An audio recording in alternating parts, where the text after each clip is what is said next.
to GESP Podcast. We are here to reimagine the playing field in women's sports with female game changers. My name is Ruza FA Serbia grassroot manager, sports industry specialist, and former football referee. Let's empower the girls with this episode, and big round of applause for my next guest. Hello everyone, and welcome to GESP Podcast. I'm here with one really special lady, Sanja Malagurski. We are here to discuss the world of women's game, to speak about dreams and hopes.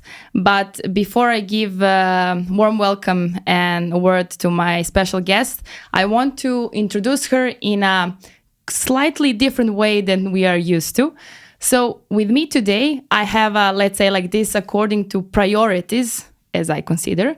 I have a sister, I have a daughter, I have a friend, I have an entrepreneur, I have a leader, I have a mentor, I have an Olympian, I have an European championship, and I have a volleyball player. What do you think about this introduction? Wow. And welcome again. Okay, how many seconds I have to absorb everything that you Take said? Take your time. When you said warm welcome, I didn't thought that it would be so warm. So first of all, thank you so much for all these kind words. And I really have nothing to add. Except thank you for inviting me, and thank you for considering me to speak about these subjects and about these directions that are really important for us.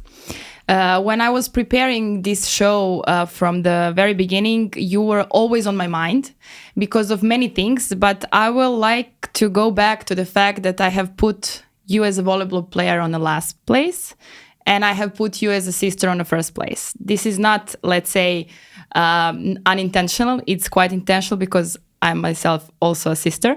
I have a sister who is 10 years younger than me. I always like to say and even add in my biography and CV's LinkedIn profile, Nicolina's sister is one of my, let's say, most important titles I have in my life. And I know that throughout your life and throughout your career, you also been so proud about the connection with your sister.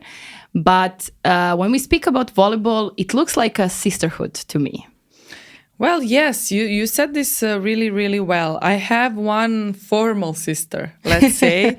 And if we put it on the first place, and thank you for saying this, because I have to add that she's my hero and she's my pride and she's my really everyday motivation. Actually, after this formal and main spot of a sisterhood, I have to add that really so many girls and so many sisters passed through my life. And I have to say that also this is like the first time that somebody said it out loud, and it really sounds really nice. Well, actually, when we speak about doing something for the girls, I literally know that this motivation of mine comes from the fact that I have a little sister. So I do look at all the girls in sports like my Nicolina. It's like literally, if I'm doing something for them, it's like doing something for her. And I know that you can feel the same. So my question to you would be, if you have now a little sister who is about to enter the world of sports, what would be your first thoughts and first advice you would give to her? Trust in yourself. Trust in yourself. Trust in your gut. And be brave. But don't consider being brave only go in front and don't say anything and suffer. But be brave also to say when you are good, when you are not good. I think this is bravery. And I think this is so important. And I think that these are the lessons that we need to learn our younger sisters, as you said, like just be brave, but you have to know what being brave means in every single situation. This is quite powerful because now I'm thinking of what being brave means to me. So yes, I will think about it. I will think about it after this episode, for sure. But I said to you that I'm not here to speak a lot about your volleyball career because I think everybody know you're a European champion. You played in so many countries. You've been super successful, and you started everything really young. You left your home when you were 16. So when I want to speak about that, I want to highlight a different side of it and to ask you, do you feel like you were put on the highest level of pressure at quite early age when you were probably or maybe weren't ready for that type of a pressure because you started the professional volleyball at that age? You went to the teams from the beginning who were about to winning all the championships even though you had a great support system, we know that from your family, from your managers, coaches, everybody was there to help you thrive. But in the end, do you feel that that age is a bit early for that pressure? This is the question for me now, maybe in this moment. And somebody asked me this question, I think 1 or 2 months ago, like the same question as you said, like, do you think that you were brave to decide to go? And I was like, wow, what a question. I haven't even thought about it, because in that moment, in that point of your life, and in that moment of decisions, you don't consider yourself being brave. You just go. And probably because you don't know as I said before, what bravery means, you just think that you made a decision and it's okay. I'm going because I love volleyball. If I'm talking about volleyball, because that was, in that point, that was the main thing in my life and my one and only love and my interest and everything. I didn't consider volleyball as my job. And I was like, yes, I'm going. 16 years old, I'm going overseas to play. Listen to me carefully. I'm going to play. I'm not going to work. Yes. This is why I think that in that moment, I didn't consider myself being brave for going from home, from my parents, from my sister, going somewhere alone, because I went to play. And this is how I thought for many, many, many years, until we came to some point where you realize that volleyball is not anymore just play, just a game. It's like your work. It's so many other stuff, suffer, but also happiness, a lot of emotions, a lot of decisions in just one day. So now, in this moment, in this age of my life, I can say that I was way more brave than I think I thought in that moment. Well, I also believe that champions, they have that part of in their character. So this is not anything new to me when I speak with a champion like you are. So this is something quite usual, and nobody who did great things didn't do it by playing safe or didn't take any chances, risks, and so on. So this is natural to this situation. But in the end, there are so many examples where we lost a lot of athletes, a lot of champions, because they were at the highest level of pressure at early age. So that's why we had some injuries later on. That's why we had them with some mental breakdowns. That's why we have them being quite lost after they finish career. And this is why also I wanted to speak with you in this podcast, because you can now speak through every perspective as somebody who was quite young and started this really important job or, like you say, play at a young age. And then you had a really nice professional career, and now I don't like to say you're retired because it sounds quite old since you're still young, let's say like that. But you are not anymore in a professionally as an athlete. I'm not on the court anymore. Yes, you're not on the court, but still you're important part of our sport. So this is really, really important, because now you can speak from each perspective. And when you look from this perspective, even though you said that to me, that there are no regrets, is there anything that you would like to change in your path? Anything, any decision, any segment, aspect of your career path, when you look from this perspective, if you would had any chance to change it, what that would be? Speak more. Speak more. Yes, as you said, I had a lot of experiences. Like I went young overboard. I had injuries. I can say loudly, a breakdown, and this is why I stopped playing volleyball.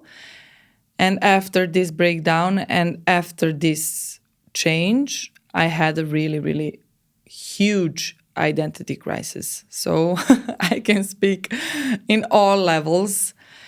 And the most important thing that I can say that I would like to change, and I would change if I could turn back the time, is that it would be better to speak more, to speak how I feel, to speak if I'm good or if I'm not good, if I need help, if I have some pain, if I have some issue, some problem at my, I don't know, private love life, school, I don't know, whatever it is. And this is the main thing. I think that I cannot say I would like to be more brave, because I was way more brave than I should be. No, there is none. We cannot say like that. There is no level of bravery. Yeah, exactly. I think that science didn't make the highest level or didn't make the theory of that.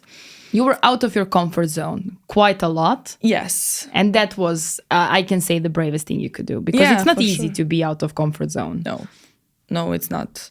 I think that for us athletes, being out of comfort zone in some ways like your lifestyle becomes your lifestyle, because otherwise you cannot be professional athlete. Yes, that's interesting. And I also believe that because there is no enough proper, let's say, support on every aspect of the athlete, we have many of them who, after they finish their career, they're lost. Yeah. We have a lot of them who they're literally on the street.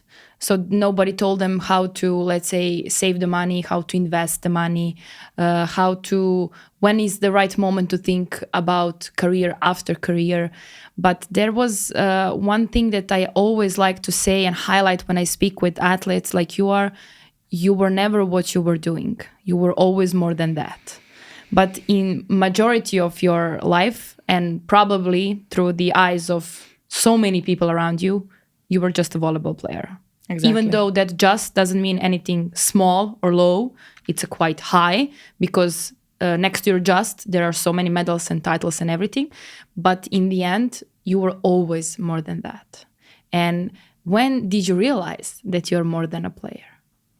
There is so many more of you than being just an athlete. Yeah, well, I have to say that this subject is really, really interesting for me, because at some point after quitting my professional career, I told to myself that my job and my mission, my vision, whatever it is, to become the person that I needed most in my career.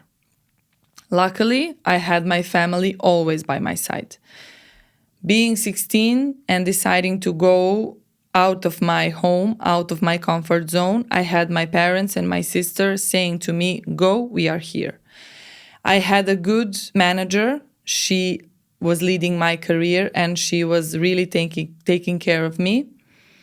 I had all this support, and I entered the world of volleyball. And after quitting, I really felt that I need to become that person. I had all this support around me, but I probably needed that one person that was leading me in my, I don't know, also on the court, out of court, preparing me, explaining me what it means to be a volleyball player, and just saying to me, there is life also after. It's good if you make money. It's good if you gain money, if you have something that you can continue to live after your professional career. But nobody say to us, nobody tell us that after our career, also let's say that our title is like taken away. Yeah. Nobody is taking this away from us. We are taking it away from us. That's why I refuse to call you as a former player, ex-player, or whatever. Yeah. Because that's why I have chosen to call you champion, because nobody can take that from you. Yeah. And you're Olympian, so nobody can take that from you. Yeah. Doesn't matter if you were at the Olympics, I don't know, several years ago, or you're just about to enter your first Olympics, you're Olympian. That's what you have it, and nobody can take that from you. Yeah. Actually, for me, the most challenging moments after quitting my professional career was to like introduce myself. Who am I now? And I was really, really struggling. Who are you now? Wow. I'm Sanja.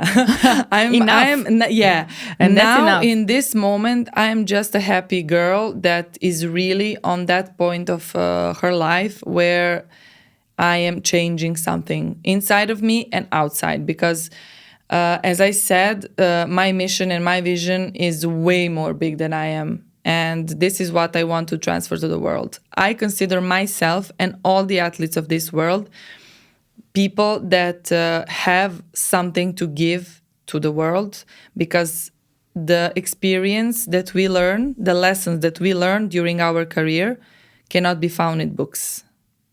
And this is what we have to give to everybody, starting from little girls, little boys, starting from children and also youth, but also after to the people that are also in some, I don't know, professional career out of sport. So companies, entrepreneurs and everything, because we have experience that is so strong. We gain some kind of qualities that we need to share with the world. And this is what I see. And yes, I was a player. I am still in some point a player. And I remember some guy met me on some parking space, and he told to me, you are Sanja Malagurski, like, I don't know, volleyball player. And I say, yeah, ex-volleyball player. No, please. This is the last time that you said it. He told me, I don't know the guy. You still have it on your LinkedIn profile, so please change it. Please. Change it to Olympian, champion. Yeah, exactly. Please. You see? Yeah, because I think that first of all, we as athletes, like we feel that we don't have this right anymore to call ourselves volleyball players, but former. And after that moment that he told this to me, I was like, yeah, he's right. I am taking this away from myself, and this is not nice. No. Because I was the one that was building it, and I have the right to keep it. This is my title. Exactly. And I always thought also during my play that I have something way more to give to the world, to the community, to people, because I am really a team player. And I have to be really, really, I am proud now that after my career, I continue to be in some teamworks and really, really trying to share my knowledge and my experience, because this is most important thing that I can now give to younger, I don't know, players, but also people that are out of sports. Yes, you're now building your legacy, which is really, really nice and really powerful. And it's more bigger than any medal you have won or you wanted to win. And it wasn't meant to be, let's say like that. But these things that you're choosing are meant to be for you. And sometimes I was thinking about, when I think about athletes, I look about that wider responsibility that you have, because everybody's looking what you're doing. How do you behave at the field, outside of the field? And this is really difficult, because you're let's say, not allowed to show your emotions, vulnerabilities, to basically be pissed on something, react, because if you react in a way, we know when Novak Djokovic throws his racket, he's everybody, a monster. yes, he's a monster, and nobody see, and then everybody is forgetting what he's doing, literally for community of the entire world, not only Serbia. So, and I always like to say, if anybody has something to say to him, like, who are we to feel bad if somebody say that to us? But it doesn't matter. There is also some people, and you knew through your career some teammates of yours who refused that responsibility. They were in their world; it was what they wanted to do, but you decided to go in a different path. I mean, they have a right to do that. They have a right just to be a player and to not care about any wider responsibility. But you have chosen the different path and more difficult path, which, by following your career as a fan, let's say like that, I can say that you always have chosen the more difficult path. The path chose me. I don't know what was the point. Yes, but when was the exact point of your career when you decided, okay, I want to be, I want to embrace the leadership in me that will actually help me build that legacy you're speaking about? As I said, also during my career, I was always taking care of my teammates. And I was always looking how they play, how they behave, how they feel. I have this... I said you were a sister. Yeah, exactly. My path was obviously something way more than just go out and play. Way more than just win or lose, or I don't know. I was always here to observe, to understand the team, understand the mentality of my sisters, of the other players.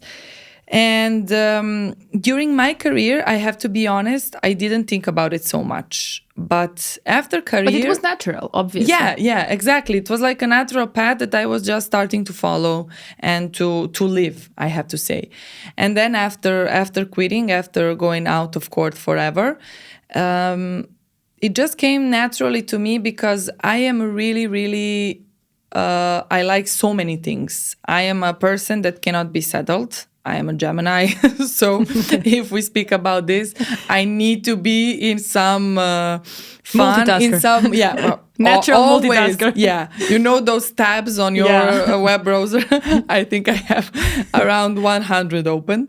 So I always need to really do something, to work, to learn, to investigate, to think, and it was really a natural path because my nearest friends know that when we speak about my career and my interest in everything, and I was just saying, I am interested in volleyball, organization, marketing, PR, media, teamwork, leadership, mentorship.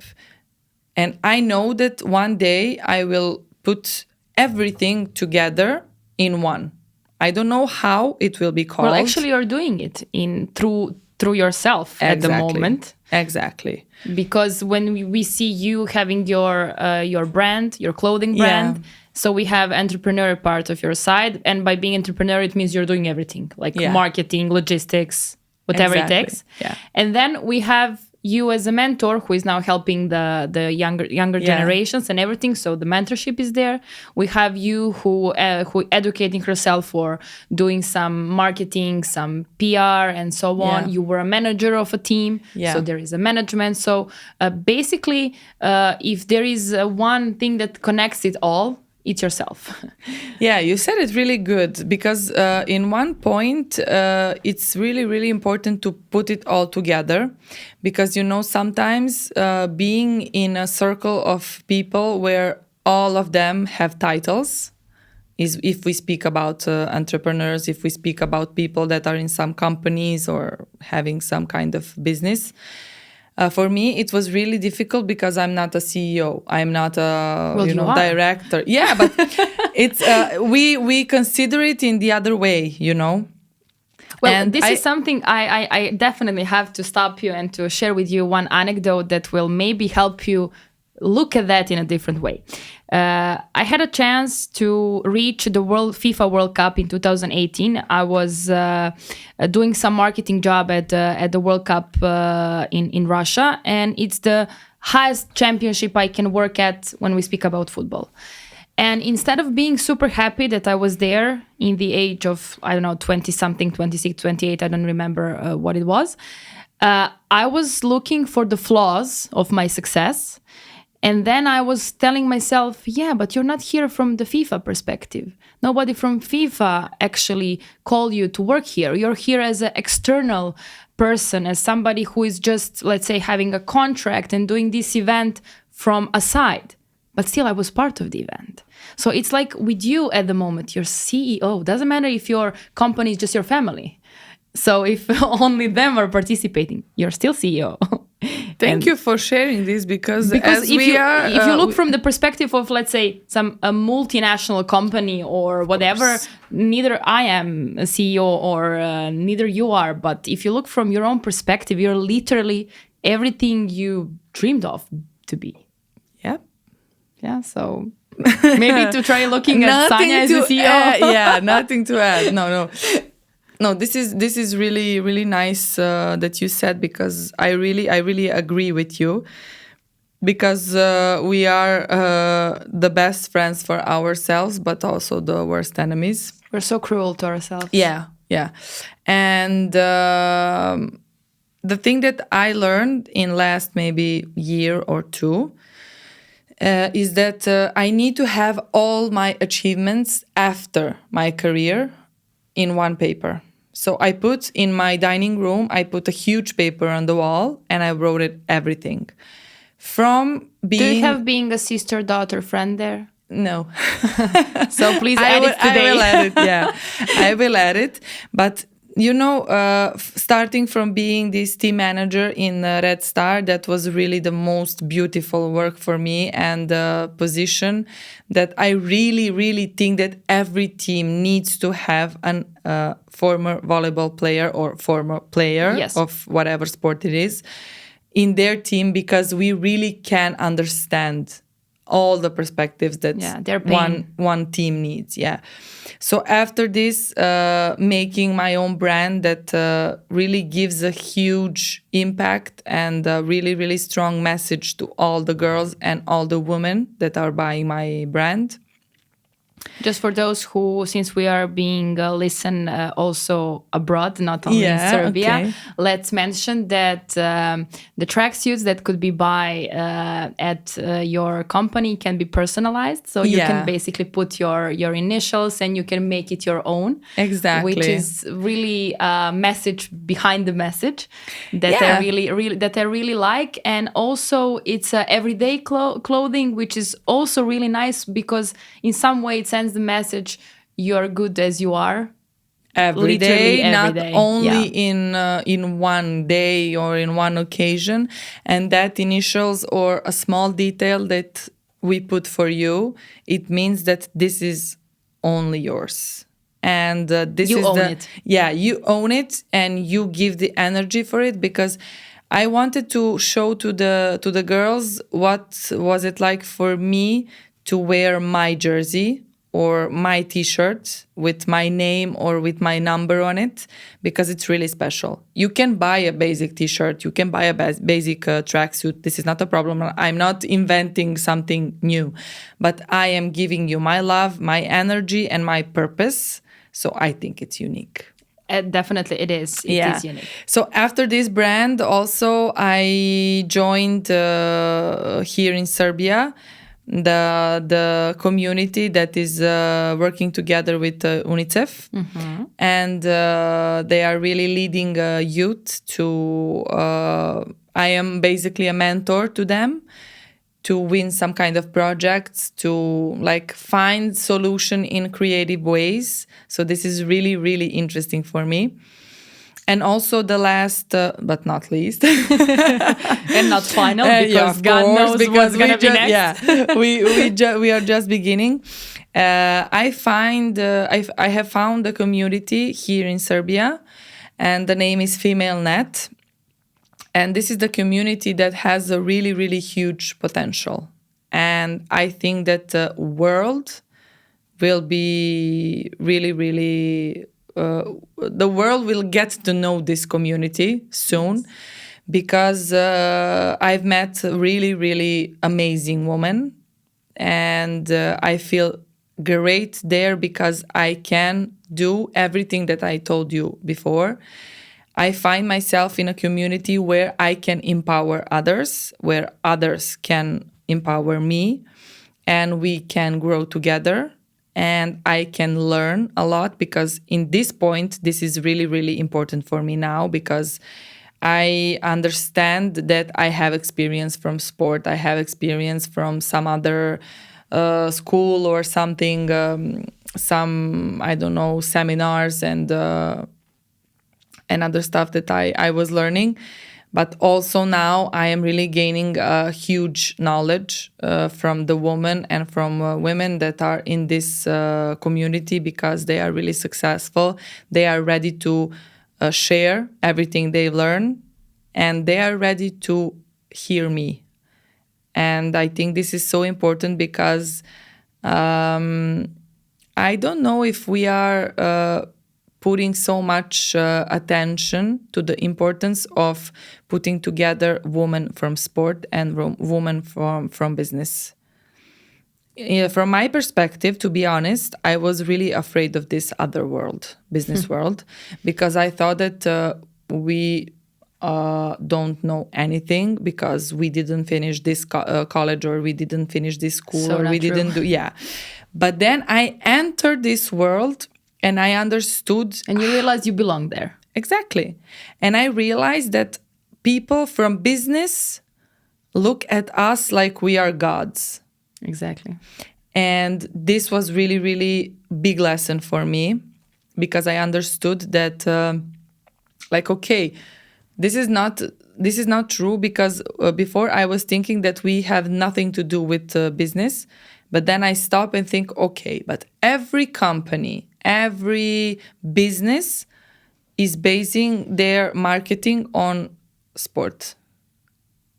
They if they have some kind of commercial. If Do you they know where that comes from? No. It comes from Yugoslavia, by the way. Really? Because yes, it's really related to the fiscal politics and all this and like all these country laws and investments. Because if you invest in sports, which is a greater good, it means that you will have lower taxes to pay. So people in business not only found how influential your athletes are, but also found a way how they can keep their money but still invest in marketing. Yeah. Because if you invest in marketing, like just by paying, let's say, billboards, commercials, and so on, it will never give you that reach and that credibility like if you're being promoted by an athlete. And this is something that really happened and started in Yugoslavia. That's why we have so many clubs. When we speak about volleyball, we have Jedinstvo from Užice, who were basically, they were sponsored back then when they were really, really, let's say, internationally well club. They were sponsored by local companies. And this is something that comes from Yugoslavia. And the best example that we have today in sports to make a connection is a football club Bayer Leverkusen from Germany. Okay. They're being sponsored by Bayer, the pharmaceutical giant, who is actually monopolist in their own field, even though that's forbidden in economy. But the power that is coming to them through football and promotion, and even now, when they're like number one in Bundesliga at the moment at Dable, like they have a best coach, youngest coach, most popular coach, 38 games without losing. So you see the power of marketing that cannot be bought.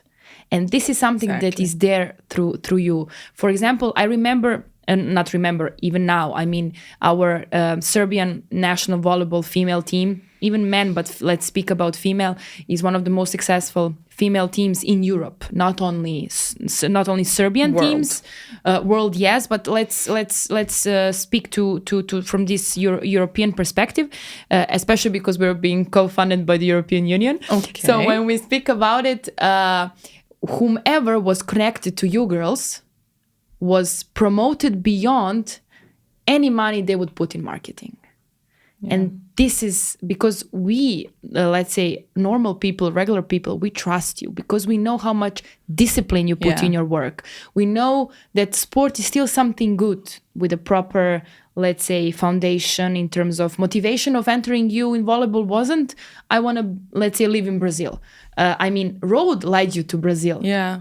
Your volleyball road led you to Brazil, but you didn't start playing volleyball back then thinking of, okay, I'm going to have enough money to start my own business, or I'm going to travel the world, or I'm going to fall in love with Italy, or whatever it happened during the you road. investigated me so good.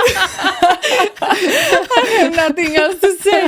In the end, now you know that even though you are heroes, you're still quite financially good for every company. But if we ask ourselves, are sport people from Serbia being valued? Not anymore. The funniest thing is that if from every aspect of I can say even industry, the world was learning from Serbia, from Yugoslavia back then, and now we are not doing what we invented. And everybody else is copying that from us. Exactly. Because if I say like Europe, if I say USA, if you say like, these are basic, I think, informations. Yeah. But let's speak about Instagram. Yes. And let's speak about like hiring some athlete for your commercials, for your marketing. Girls, female athletes from Turkey, for example, they have more than 1 million followers. One athlete. Yes. Their sponsors are, I don't know, Mercedes, Audi, MAC, the makeup, some other huge companies and brands, and they really see this that you said. They see good in them, and they see, okay, they see money also. Exactly. But if you are an intelligent athlete, you will work with brands that connect with your values. Personality, with your values, of course. But here in Serbia, are we the first choice for marketing and for companies? Not only in Serbia, there are many other countries who are not aware of that. Yeah. And this is sad, but also an opportunity. So that's why we need, discussions like this one, projects that both of us are part of, communities like FemaleNet and so on, because they are the one to show the example, to show. Exactly. At the moment, it's going to be the easiest thing to say and blame reality shows, to say that our girls are growing in a bad environment because of that. That's the easiest thing to do now. Let's blame somebody else and say, okay, it's your fault. Okay, from some point, there is responsibility in there. But in the end, what about the rest of us? What are we doing? I will always like to say one interesting thing. Last year, I've been traveling 2 times to Ljubljana to watch, first of all, Final Four of the EHF Women's Handball European Championship. And then I was there to watch FIBA Euro for basketball, also female. So I was 2 times going there to watch sports that I'm not part of at the moment. Because how can I say that I'm supporting women's sport and doing something for women's sport if I'm not putting my own money into going and supporting women's sport? It means I put money in my fuel, in accommodation, to go somewhere else, to pay the tickets, and so on. So, but also your time. Exactly. And that is the most valuable thing. Exactly. So what I like to say is, please put your money where your mouth is. Because then I will trust you. I will follow you. I will feel that you're the leader who is not only talking, because we have a lot of talkers at the moment. I agree. At the moment, and we don't have a lot of them who are doing something. And that's why we are always gathering partners and in projects like this one, or leaders like you are, who actually can say, yes, I'm actually doing something. Because, for example, you see your mother packing stuff for your company, or yourself, you're investing in every part of what your brand is presenting. That means that actually you know what it means to put the work in it. And this is how you become a leader, not by just going out and saying, okay, I do have a credibility, because you do. And it would be enough if you would just go out and speak about your career, what you have learned throughout the career. But what about now? Yeah, I heard some very interesting. I don't know what it is exactly. Like, what if you fail or something like this? And somebody said like, I don't know if I fail because I will die trying. Exactly. And this really hits me because I will really really give all that I have and all that I think and all that I feel to try to just go and go and go with all my visions and all the possibilities that we have to just give and to put out everything that I've learned so I can help everybody, so I can really, really explain the power of being an athlete during the career, but also after the career. Because I was suffering so much and I've learned in all this suffer that I have a mission to accomplish. So just by being on the road, you can consider mission accomplished. Also by being here, Yeah. As I said, like this is my first interview in English, and it's really making me so happy because I know that we are really moving, and this is the best thing. This is the best part because networking, having the possibility to get to know somebody else, to like be on the same road, on the same path, on the same mission with somebody, I think that we can achieve so much more. So as you said, like, okay, the part of the people that don't want to change anything, it's okay. I respect it. Exactly. And this is good. But the other part that can change something, also by just saying that there is a huge connection between sports and business. Let's put them together. Let's speak about career after career. Let's speak about identity crisis. Let's speak about depression. Let's speak about our mentality, our psychology. Let's speak. Let's just say that everything, that our words are strong, and let's start from here. Like, okay, do you have something to say? Yes, I will listen to you, and this is important. So I think that we have so much work to do. This is but it's something that we are used to. Like, yes, when the path is difficult and the road is difficult, it's giving you even more motivation that you think. I always like to say either you win or you learn. So there is exactly no negative outcomes in. But then when there. You learn, you win. Exactly. So win-win. Literally like that.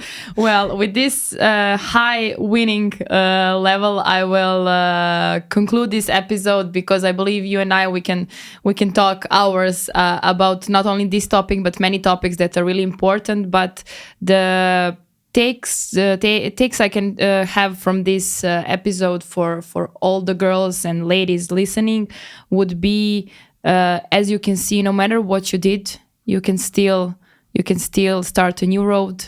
You can even though if you climb the highest mountain, you can still go back and start again and climb another mountain and choose any path you want. And you're the best example for that. And thank you for showing that to everybody. Thank you. I would like just to add, it's not only you can start over, but you will start over. Because not over, you will start new. Because you cannot go back and then start again. I think that you start from the point where you stopped some story, something. And this is what I've learned, that identity crisis or some period that is difficult in your life is just telling you that it's time to go beyond and think a little bit out of the box, to see things out of the box. So I would like to thank you also. It was really emotional because you hit the point of my life where I'm really, really dealing this subject and this topic. And I really, really hope that one day we will say we did it. I can already say we did it, but I hope that many more people will join us in this road and in well, this for adventure. sure I will. Yeah, me too. So, who's in? Thank you. Big shout out to European Union for co-financing this project as a part of the cooperation partnership in field of sports.